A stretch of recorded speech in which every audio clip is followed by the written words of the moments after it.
Another game without a goal for Liverpool and another loss to a bottom six club. Hello and welcome back to the Sideline Podcast. Hi lads. Liverpool fans across the globe. Another blunder really as Steven Alzate batters in the goal in the 56th minute to make Brighton to win Brighton the game. Fionn, I mean, if you're Jurgen Klopp, what are you thinking right now? I'm thinking, obviously, their injuries have had such an impact on them this year. Without their defenders, Joel Matip, Joe Gomez and Van Dijk all being out. That's just affected the squad so much, especially with having Henderson or Milner and Fabinho playing centre-back when they were normally in the midfield. It obviously affects the whole team then because there's players out of position. Like we saw them against Man United in, was it the FA Cup or else the Premier League game the weekend before it. They had Jordan Henderson and Fabinho playing centre-back, and they had three people in midfield that had never played with each other in midfield before. And obviously it's affected the Premier League team. against Man United, yeah. Yeah, that one. And obviously it's affected the whole team, but as well, the team morale just isn't good at the moment either. And I think, like Andy Robertson came out and said, they need to be realistic and be looking to aim for the top four this season. Like, they're not really title contenders at this point, especially with City. They're most likely going to run away with it now. And overall, they've just been very poor recently. You know, they've been losing they lost to Southampton, they lost to Brighton. They're losing to teams they shouldn't be losing to, you know. That's the beauty of the Premier League, isn't it, though? Yeah, this season. Yeah. Liam, I'm just looking at the Premier League table here, man, and West Ham are on flying form. Liverpool, if they do, okay, so they're level on games with everyone else, bar Man City and Everton, who have 2 games in hand. Most people, and Aston Villa, we know about, obviously the games that have been cancelled throughout the season. But obviously, they're well ahead on goal difference, but if they lose their next game and West Ham win, they're out of the top 4. And you're thinking, with only a few months left in the season, you're thinking, what's going to happen to this Liverpool team?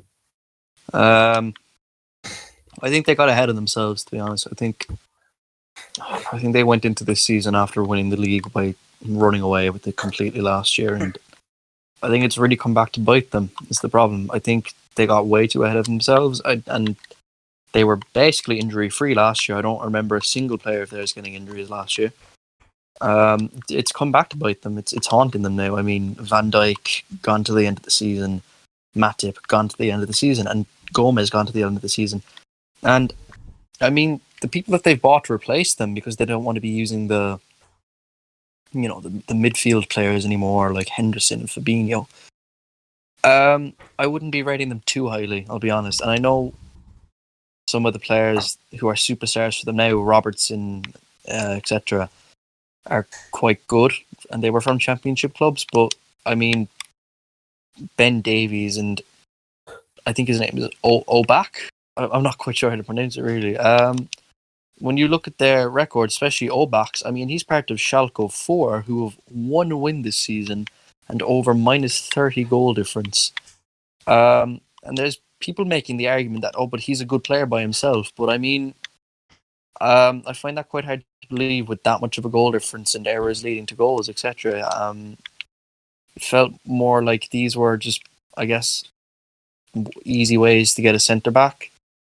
They weren't very expensive either, and Oback is more a loan deal from what I know. But in terms of where it goes from here for this Liverpool side, I mean, I'd be saying more down than up, really.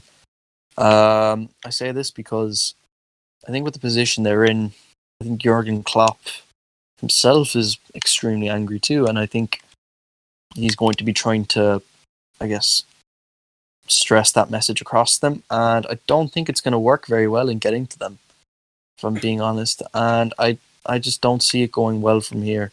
I do think they'll finish top 4. I don't really have a doubt about that, to be honest.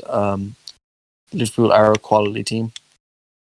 I mean, they won the league by I think 18 points last year, but I think this season I think they'll scrape fourth. I think teams like West Ham and Everton will be unlucky to miss out on that fourth place.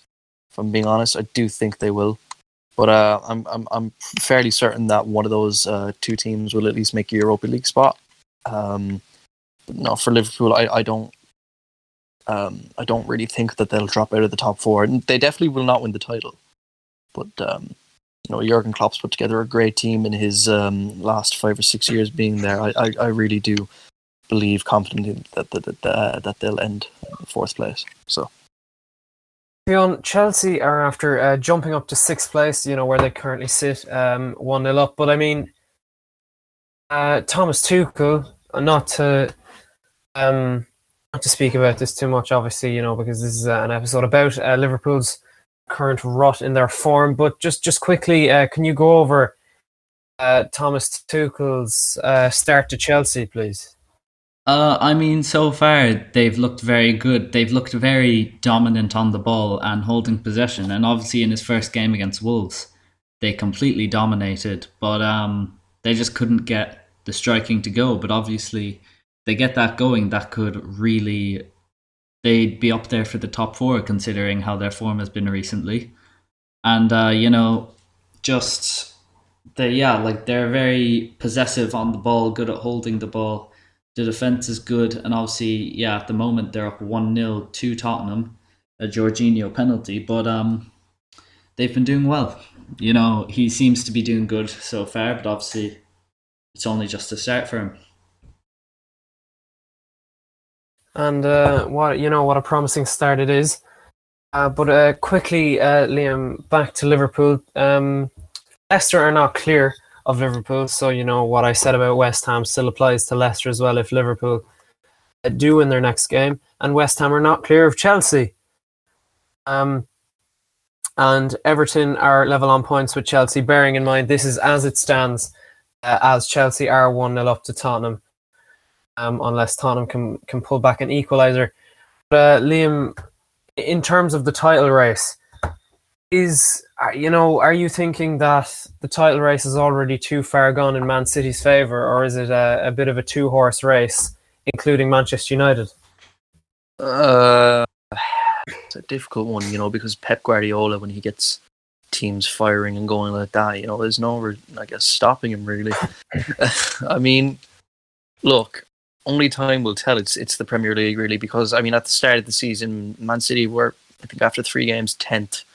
With some of the least amount of goals scored. I mean, since the signing of people like Ruben Diaz, the team has completely turned around. So, like I said, only time's really going to tell with this team.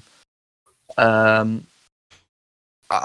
do think, I would put my money on them to win the league this season. I'm not imagining it'll be by a lot, though. I feel like Man United, Leicester will put up a good fight. I mean, even with their game in hand, I think, which is this week, they only go 6 points clear of United, 8 points clear of Leicester, and 10 of Liverpool.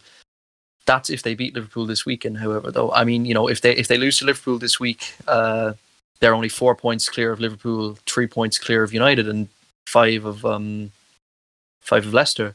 So like I said, it really just depends, is the thing. The Premier League is an unexpected place. Anything can happen. We've seen that so many different years before, and sometimes it can come down to the final day of the league. I mean, 2009 to 2010 season, Chelsea and United on the final day. 2011 to 2012, the iconic Aguero goal against QPR. A lot of the time it comes down to the last day. You can't really decide who's going to win right now, because we could come back to the table in a month from now and City might have had an injury crisis and drop down to something like 5th. You never really know with this league, especially this year with teams such as Everton, West Ham, Aston Villa. These teams are competing for European places, and I mean, Everton have a Champions League winning manager, Carlo Ancelotti. I mean, like I said, it's too unpredictable, really. Thank you, Liam. Unfortunately, I have to cut you off because we are out of time. Thanks for listening to us. Thanks, lads. Thanks, boss.